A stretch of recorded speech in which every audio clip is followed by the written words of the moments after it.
Okay, inshallah, we'll start with Isha, and then we'll pray 2 rakahs, and then 2 Tarawe'eh, and then there will be a short dars, short mini lecture that's a sunnah between the first four and the second four. And then after that we pray 2 rakahs, another 2, so that will make 8. And then we will pray 2 shaf and 1 witr. And the last witr rakah, we pray, it's a single rakah, but we recite in it Allahu Ahad and Qul A'udhu bi Rabbil Nas and Qul A'udhu bi Rabbil Falaq. And then after that, inshallah, we'll start the dhikr. And I'll tell you more about the dhikr after we finish Isha and Tarawe'eh. Inshallah, today is 21st of Ramadan, so we've entered the last 10 days, and only Allah knows if tonight is the night of Qadr. Whether it is or not, the last 10 days of Ramadan are mentioned in the Quran as days of great blessings and enormous barakah. And we know that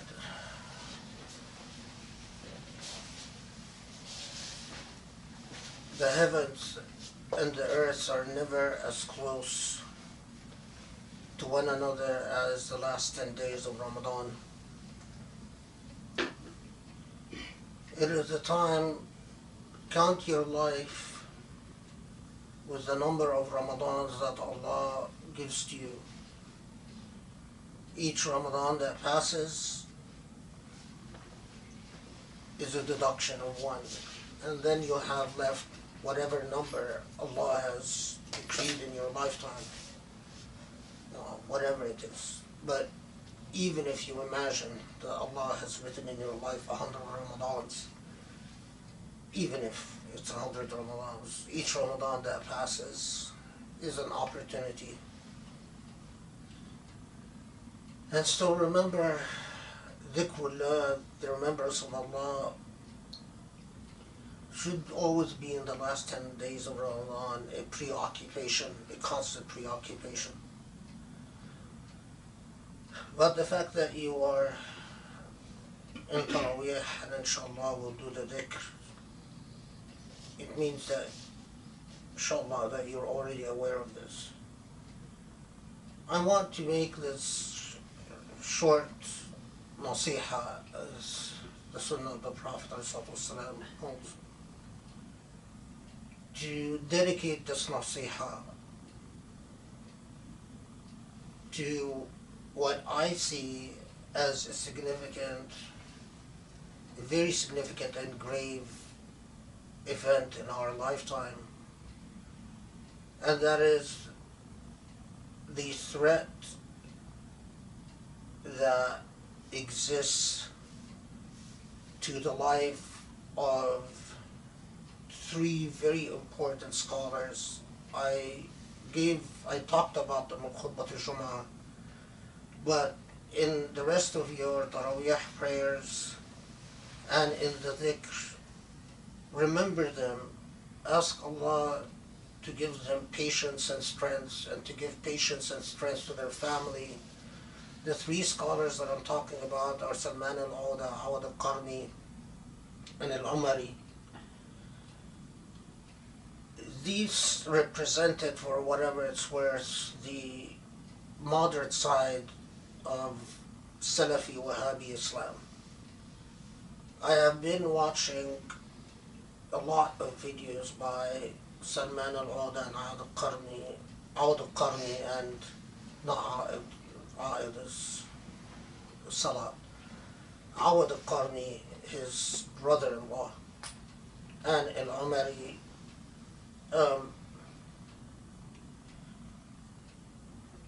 and consistently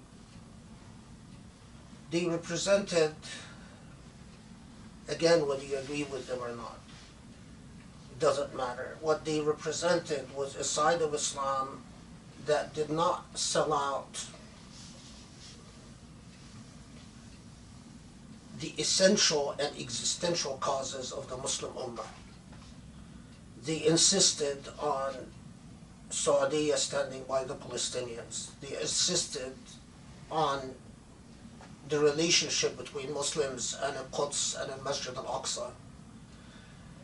They thought that the war in Yemen was an unjust war and that the genocide of Muslims inflicting genocide upon other Muslims is unconscionable and unthinkable.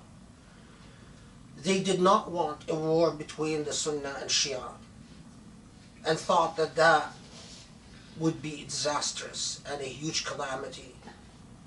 They thought that the first issue that the Ummah confronted is the existential threat that Israel posed, especially right-wing Israelis posed to liberty and freedom in the Muslim world. The fact that the neocons and right-wing Israelis, the Christian right, that firmly believe that Muslims should never have the right of self-determination. And either they spoke openly about this, or they spoke through sort of implications but the greatest, the biggest threat that is posed to Muslims in our day and age is that after the Arab Spring, nations like Saudi and the Emirates and Egypt unified to demand what Orientalists have been calling for ages quietist Islam. An Islam that is odorless, tasteless, spineless, an Islam without ethics, without morality, without notions of justice, without notions of freedom, without even notions of fundamental human dignity. An Islam that basically says, as long as you do your ibadah, as long as you pray and you fast, and pay zakah where the government allows you to pay zakah, not even to your choice of recipient, then that's good enough. And Awad al-Qarni and Salman Saouda and al-Umari's sin is that they saw that as grave and as a grave altering of the very nature of the Islamic faith, which started out as a theology of national liberation. I mean, the very first principle of Islam, when the followers of the Prophet ﷺ went to Abyssinia and the emperor of Abyssinia told them, "What is your religion about?" And they said, "Our religion transforms us from worshipping other human beings to worshipping God alone. تنقلنا من عبادة العباد لعبادة الله." That we no longer submit to another human being. The entire revolution against Quraysh that Muhammad ﷺ led was a revolution against a corrupt, inequitous aristocracy. And the very first message was a message that said whether you are rich or poor, you are equal. Whether you are Persian or Arab, you are equal. Whether you are black or white, you are equal. And the only distinction is the distinction of whether you live within a paradigm of belief or you live within a paradigm of non-belief, which for that time was completely revolutionary, and it made everything stand on its head. For people that had lived for centuries within paradigms of elitism and supremacy and a notion of inherent superiority of a caste over another, that was completely a revolutionary message. Without that revolutionary message, Islam ceases to be Islam. There is no more Islam.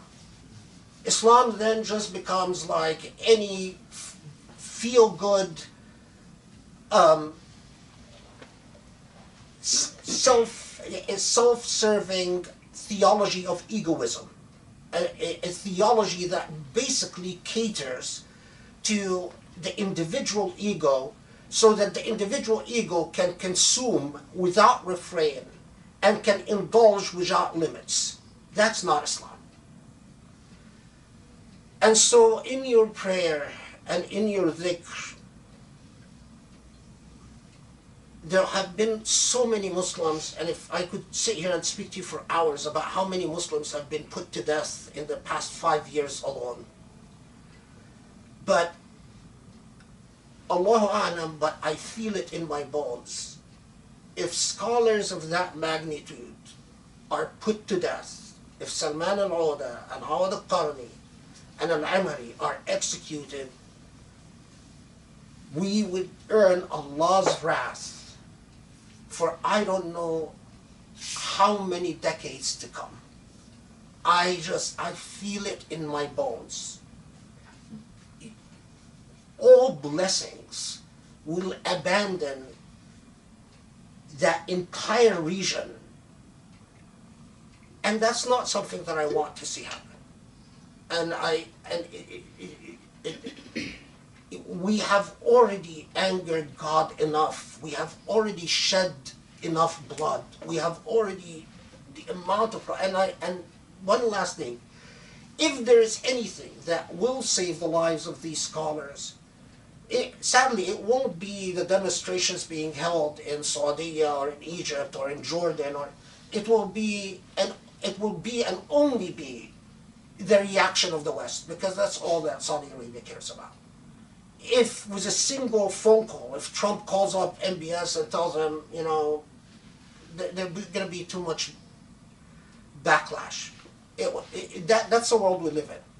So you live in a privileged situation. I had a nightmare last night where I dreamt that I was being arrested and that I was watching my sons, and I knew that my sons were going to be executed.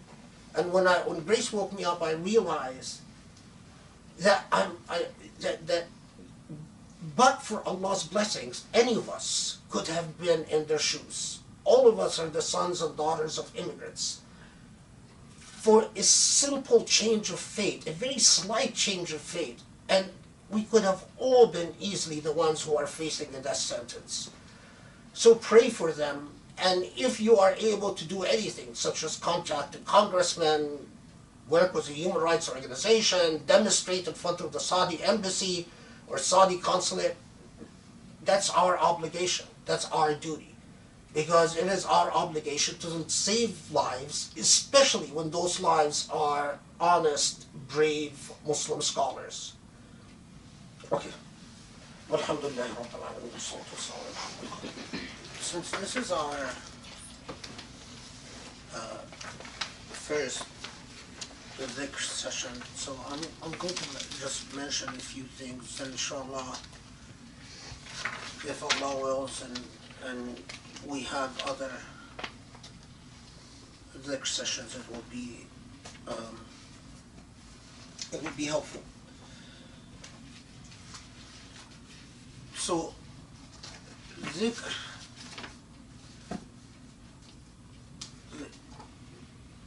always remember that the prayers that we do, the salah that Allah obligated us to do, is simply like the nerve system that connects us to the divine. It's the basic connector that makes possibility of development, that makes it possible for us to develop beyond our basic, um, most rudimentary and even primitive connection to the divine. The real development beyond the obligatory prayer, as I said, the prayer is like the basic intact nervous system. It's just there. It just says that you have potential. Without the basic prayers, the basic connecting, basic system that connects you to divine, it leaves a gaping hole. The true development takes in the context of dhikr. So, when, for instance, Allah says, يَا أَيُّهَا الَّذِينَ آمَنُوا اذْكُرُوا اللَّهَ ذِكْرًا كَثِيرًا وَسَبِّحُوهُ بُكْرَةً وَأَصِيلًا.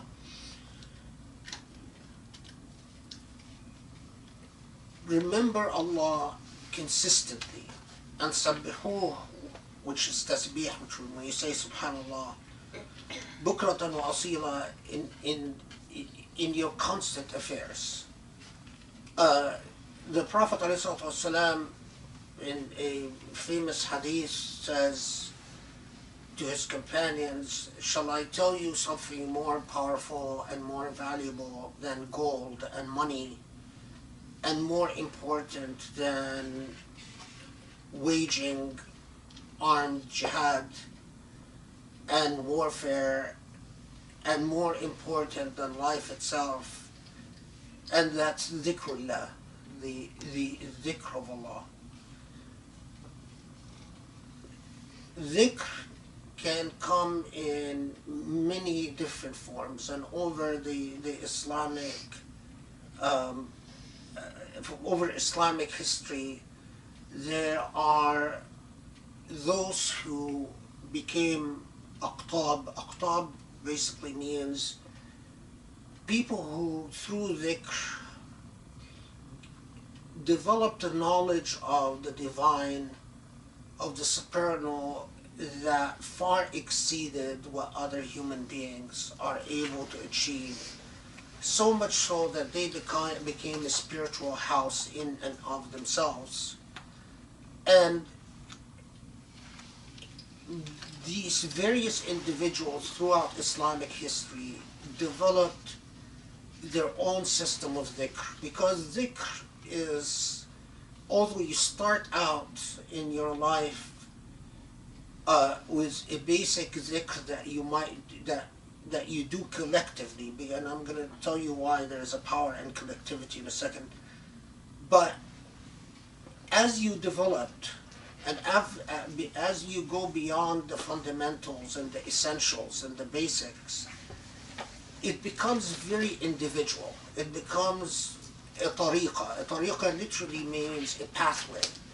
And pathways to the Lord become very personal and very individual beyond the basics. So we all start out, it's like learning the ABCs. You know, you first start out with the alphabet, you learn the basic vocabulary, you learn the basic grammar, but once you gain basic competence, your writing style becomes very personal and very individual. And although there are many people who can read and write, but obviously there are writers that excel beyond everyone else, and it is their command of what they've learned that they personalized and stylized to their own. And so there are many systems of dhikr that we can pick from. And none of them are better than the other. I mean, they all are pathways to the divine. And I believe that they all have their own, each of them is its own powerhouse. But as you develop you learn to personalize. Not first, you learn to prefer. So you develop a preference for a system over another.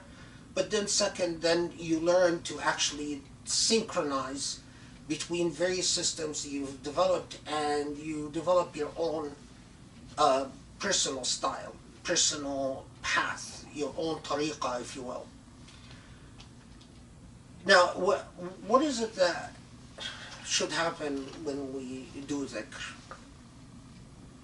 Well, first you learn to develop a feeling for the divine. So when you first start out, what you're basically doing is that you're learning to become conscious of the reality that is in fact a truth, but that you are unaware of most of the time. So the presence of the divine with all of us is a constant reality. It is a certitude. It's a truth. If you don't believe in the presence of the divine everywhere and all the time, then you're not a believer. But awareness of that divinity is something else. Most of us are oblivious to the presence of the divine with us all the time and every place.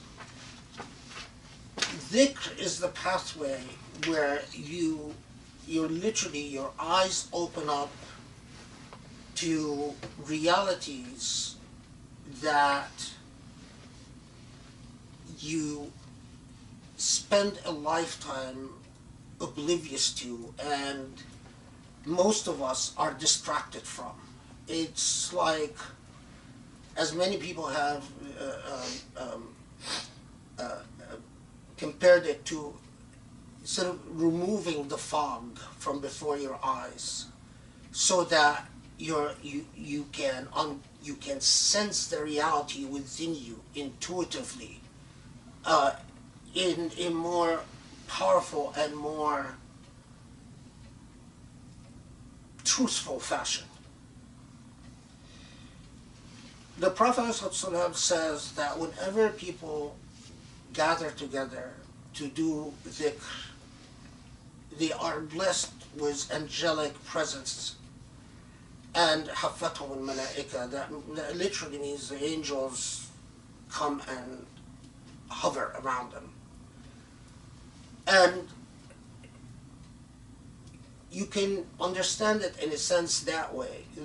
People who do dhikr, there are people who the goal is to remove the barriers between you and the angelic presence, so that you actually can concretely feel those angels that hover around you. That's a goal. People do this for hours and hours and days before they reach that stage. So if you're just from one session of dhikr, if you can't feel an angelic presence and you don't have you don't feel that you have gained insights in the divine, that's of course completely normal. It's like everything that is worth anything in life, the more you invest in it, the more it yields and the more it gives you.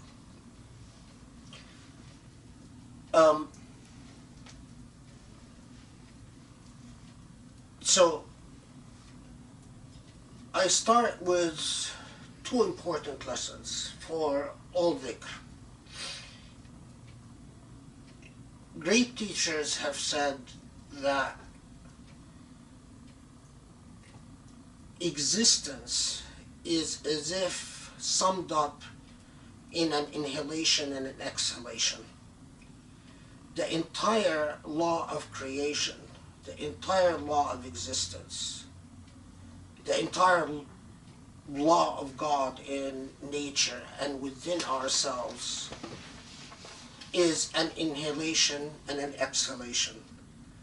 Life and death itself and rebirth, the hereafter, is but an inhalation and an exhalation. Your very process of inhaling and exhaling mimics the very law of existence. And dhikr itself is but like an inhalation and exhalation. So, and that is why when there are people like myself who lived a lifetime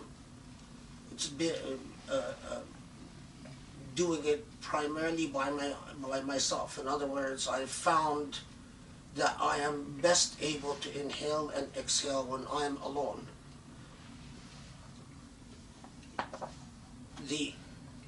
Partly that's because of a weakness inside of me. It says, the Prophet ﷺ said that Allah particularly blesses a human being who sits alone with God and their eyes tear up out of their reverence for the divine. There are people who, like myself, who are always afraid that when they do this inhalation and exhalation through dhikr with other human beings, that the disease of hypocrisy would seep into their heart. In other words, that you are no longer doing dhikr, even if just for a little bit, because of your relationship to Allah, but what seeps into your subconscious is your relationship with other human beings rather than your relationship with Allah. And that's why for all of these years, I have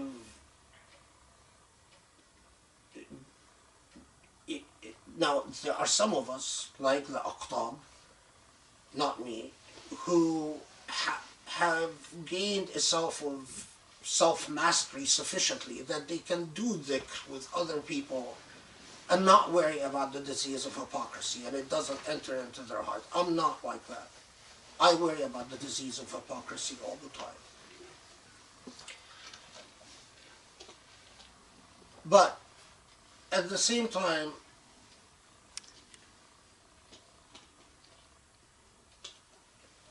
you have to balance that with the extent to which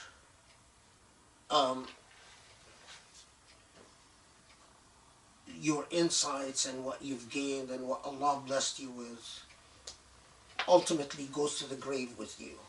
And that, as I've gotten older and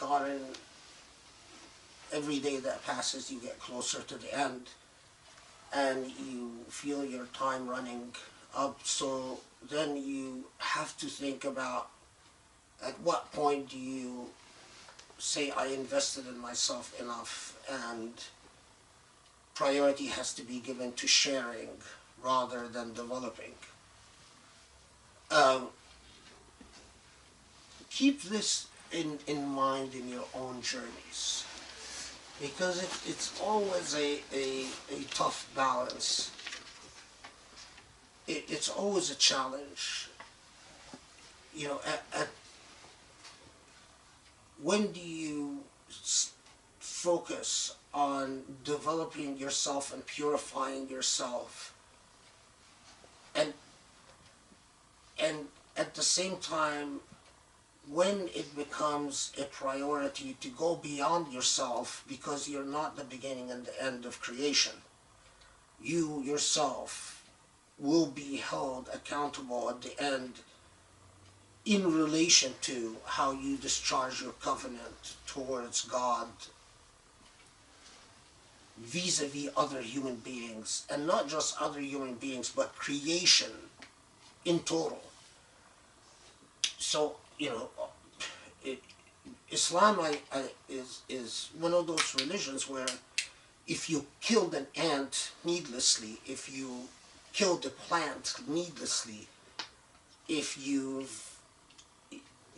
will answer for all of that. And so, um, anyway, so as you do your dhikr, try to understand the logic of inhalation, exhalation as the secret of creation. Ibn Arabi, through his visualization of what he would call the divine inhalation, and he literally believed that the reason that the universe expands is because we are, everything in this unfolding universe is in the process of God, the divine exhalation, and he's written about that.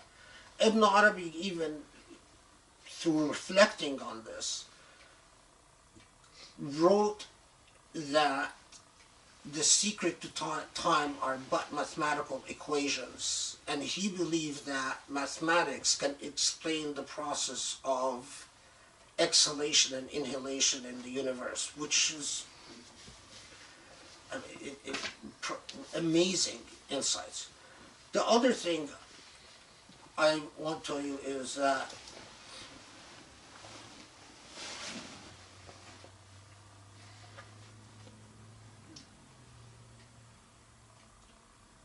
all dhikr unlocks and understandings of the very nature of divine love, which is divine mercy. The very act of creation itself is but an unfolding of the magnanimity of divine mercy. And divine mercy, so in the Prophet ﷺ, when he tells his companions, if you want divine mercy to understand Ar-Rahma baynakum, if you want to understand mercy among you, tahabbu fillah, love one another in the sake of Allah.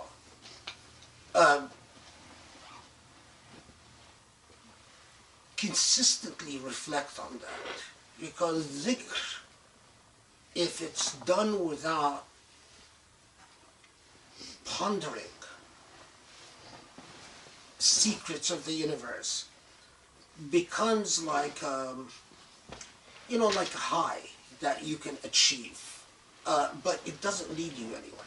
And you don't want to just achieve a high. You want your dhikr, your remembrance, to take you into a deeper awareness of yourself, of your place in the universe, of the reason for your creation, of the meaning of the existence of others, and your relationship to others. And so,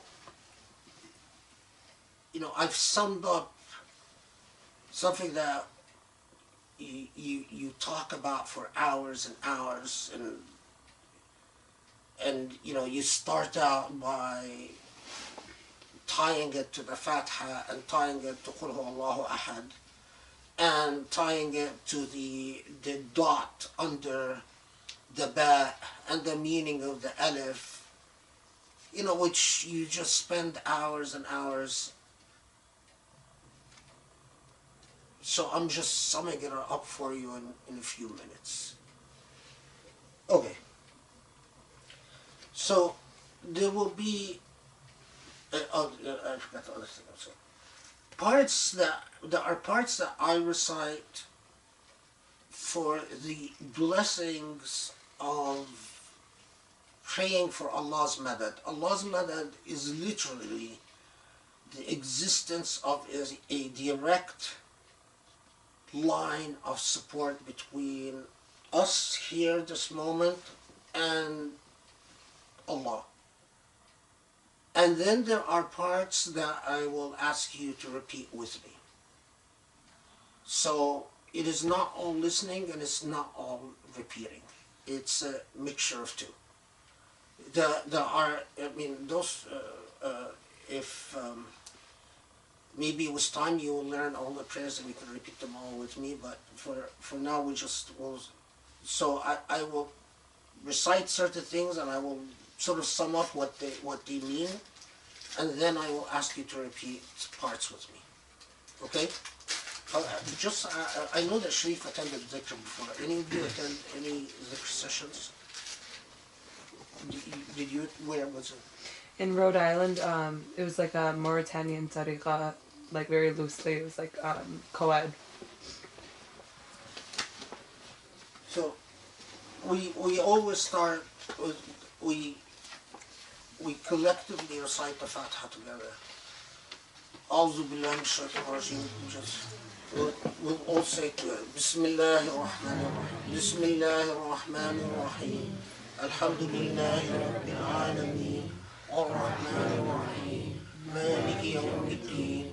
Iyyaka na'budu wa iyyaka nasta'in. اهدنا الصراط المستقيم صراط الذين أنعمت عليهم غير المغضوب عليهم ولا الضالين آمين. قل هو الله أحد. قل هو الله أحد الله الصمد لم يلد ولم يولد ولم يكن له كفوا أحد. قل هو الله أحد الله الصمد لم يلد ولم يولد ولم يكن له كفوا أحد. قل هو الله أحد الله الصمد لم يلد ولم يولد ولم يكن له كفوا أحد. قل أعوذ برب الناس. قل أعوذ برب الناس ملك الناس إله الناس من شر الوسواس الخناس الذي يوسوس في صدور الناس من الجنة والناس. قل أعوذ برب الناس ملك الناس إله الناس من شر الوسواس الخناس الذي يوسوس في صدور الناس من الجنة والناس. قل أعوذ برب الناس ملك الناس إله الناس من شر الوسواس الخناس الذي يوسوس في صدور الناس من الجنة والناس. قل أعوذ برب الفلق. قل أعوذ برب الفلق من شر ما خلق ومن شر غاسق إذا وقب ومن شر النفاثات في العقد ومن شر حاسد إذا حسد. قل أعوذ برب الفلق من شر ما خلق ومن شر غاسق إذا وقب ومن شر النفاثات في العقد ومن شر حاسد إذا حسد.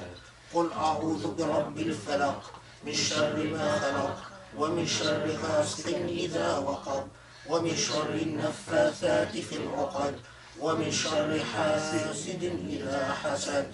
Do you know Surah Al-Kursi? Okay, those of you who know it, repeat Surah Al-Kursi with me.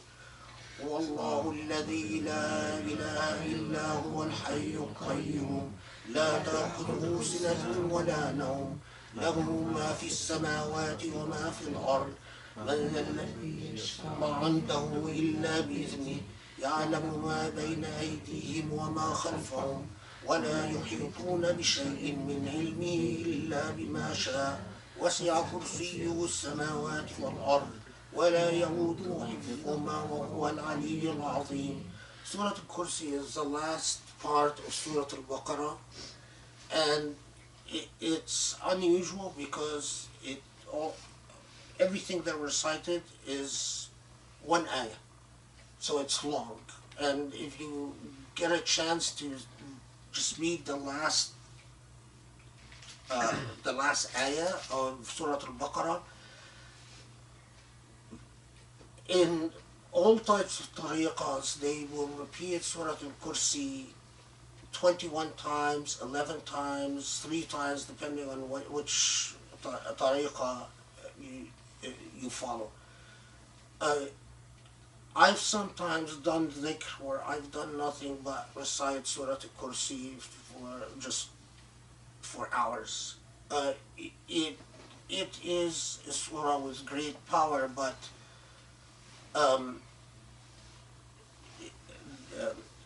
now the